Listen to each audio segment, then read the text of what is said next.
The last three, I think, on this page, yep, are on similar polygons. If my polygons are similar, again, I can solve this by setting up a proportion, because if I double one side on the shape, then I got to double one side on the other shape and all of that good stuff. So what they're going to have you do is set up a proportion. Starting here, we're looking for x. Well, the x corresponds to the 7 on the other shape, so we would say x over 7. On the other rate, you can use any of the sides on the same shape of the x. It doesn't matter which one you pick. I'm going to just pick the 3.6 because it's easy to draw on. The 3.6 corresponds to the 4.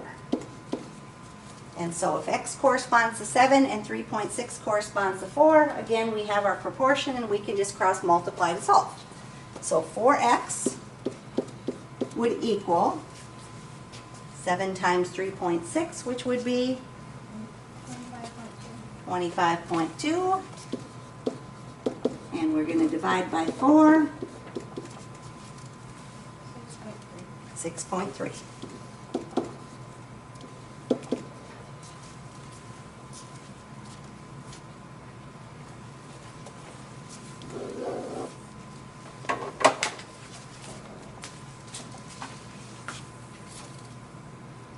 So number 14 there, my pentagons J, K, L, M, N, and P, Q, R, S, T are similar. Find the length of x of Q, R. So if I'm finding the length of x, I would have x corresponds to 3. And then I'm going to pick any of those sides that I want on that same shape as the x. Which one should we use? 4 and 4.8. Okay, we've got to do the 4.8 first because that's on the x, so 4.8 corresponds to the 4.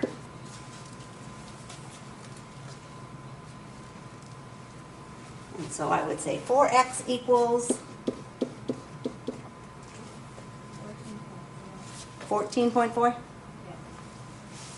14.4, and divide that by 4, 3.6.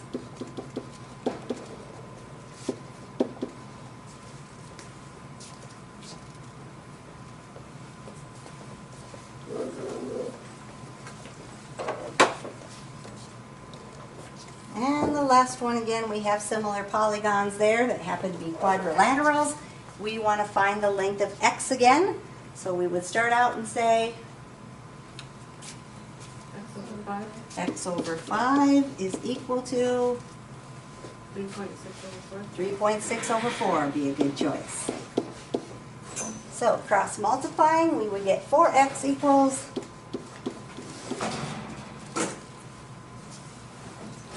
18. And when we divide by 4 then, 4.5.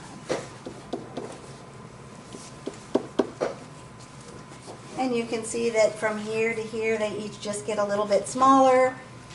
The 5 was the biggest side, the 4.5 is